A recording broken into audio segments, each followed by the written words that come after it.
of being pushed around. It was late in the afternoon, the best I remember. A patrol car got a disturbance call. I was a motorcycle patrolman at that time, and I was close by.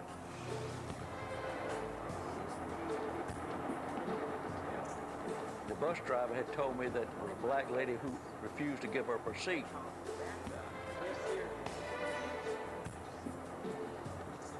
After arriving on the scene, I waited till patrol got there. We boarded the bus and found the lady. The driver did point me out. He said, that one. He said, "Lady, you're under arrest," and she said, "You may do that."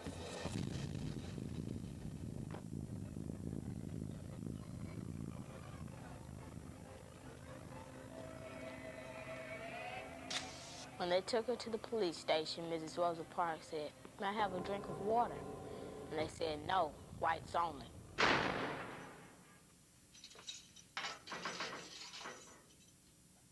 When she finally got to use the phone, the first person she called was her husband.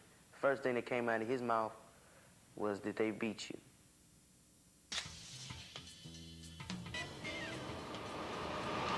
Word was flying around town. I say, "Bertha, open the door." The lady that was on the bus lived right there. I said, "Your friend, they done put her in jail. The police has got her." And that lady went over to Mr. E.D. Nixon's house, and Mr. E.D. Nixon called the police. My dad called down to find out what Mrs. Parks was arrested for. And they told him to mind his own damn business and we don't talk to niggers, and hung up. Mr. Nixon came by and got my husband and me, and we went down to the jail, and Mr. Nixon made bail for her. And then he went back to her house and told her, "This is the case I've been waiting for. I want to use your case to fight the buses." I said, we took this stuff long enough. I said, I'm going to call the people together and organize a bus boycott. They needed a test case, someone who hadn't been in trouble, who was quiet. When Mr. Raymond Parks came into work that morning, I overheard him saying that his wife had been arrested, and he thought that the two of them would be killed. He was very frightened. And I think at that point, all of us started to realize that something was about to happen. Definitely there was a spirit of revolution. The feeling was, enough is enough.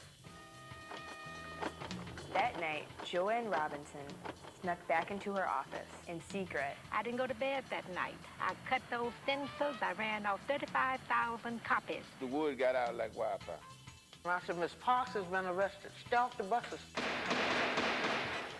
I remember running up and down the street, telling everybody that we saw. I used to wear a black short coat because I knew at night that I couldn't be seen very well.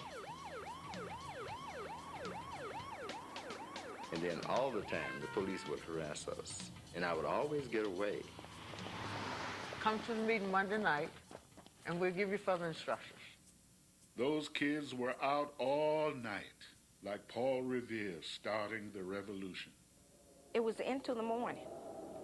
It was kind of a windy December day, and the wind kind of carried the leaflets.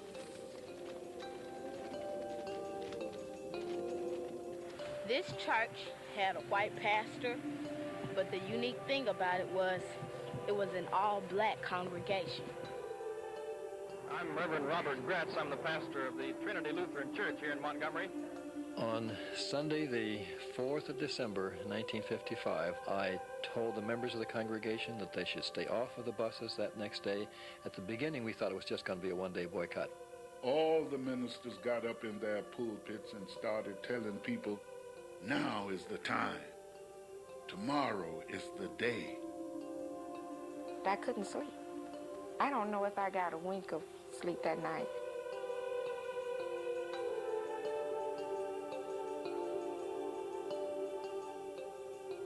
I was informed at 5 o'clock in the morning not to ride the bus. I said, "Why?"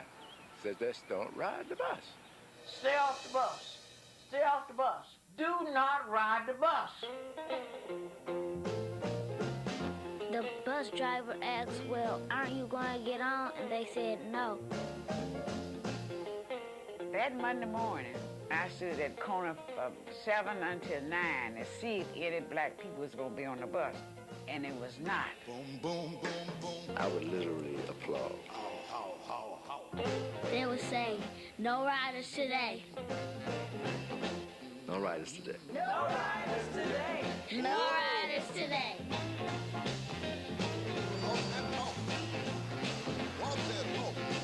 I remember walking and the excitement and the novelty. We're gonna walk to school today. Here's a scoop from the Ace. There's going to be a little showdown at the courthouse today. On the first day of the bus boycott, my grandfather was driving people to work. I hit the streets and drove people to work all over town. And then as soon as Mrs. Parks' trial came up, I rushed to the courthouse, and there was a huge crowd of black people there. Her trial lasted 5 minutes. They found her guilty of disturbing the peace. Started a battle which would go all the way to the Supreme Court. I remember me and Francis saying, they messed with the wrong one now.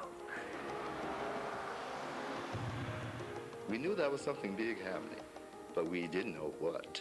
Uncle Al has always been kind of nosy. I decided to go underneath the house so I can listen to what they were saying. And I overheard Mrs. Parks say, they're going to have a mass meeting. He was eavesdropping. Hello, Montgomery, and a big reminder, there will be a meeting tonight at the Hope Street Baptist Church.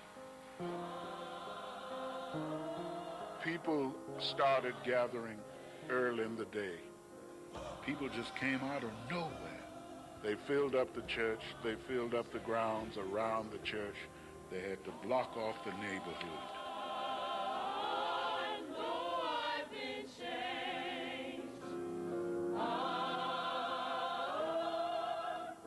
That first mass meeting was one of the most incredible experiences I ever had in my life. They were hoping for 500 people. Instead, there were 5,000.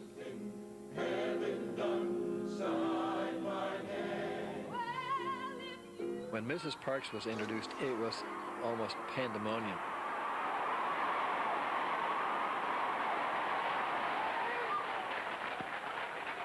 And E.D. Nixon announced that we have just chosen Dr. King as our leader. And then from the back came Dr. King.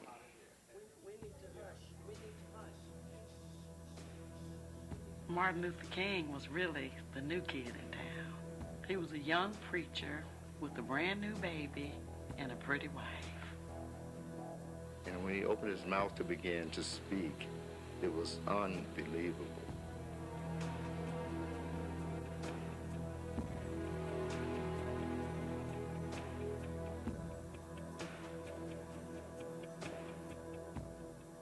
On the 5th of December, 1955,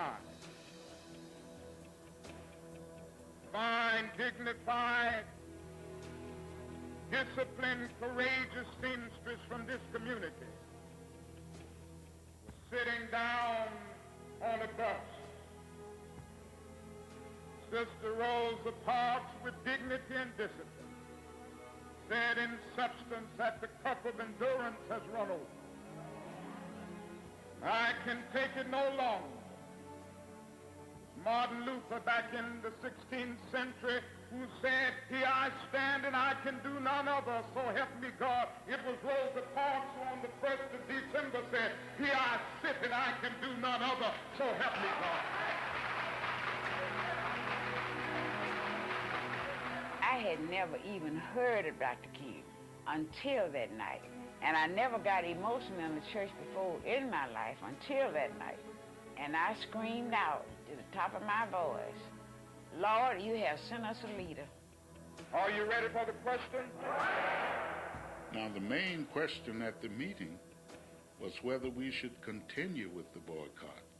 All in favor, let it be known by standing on your feet.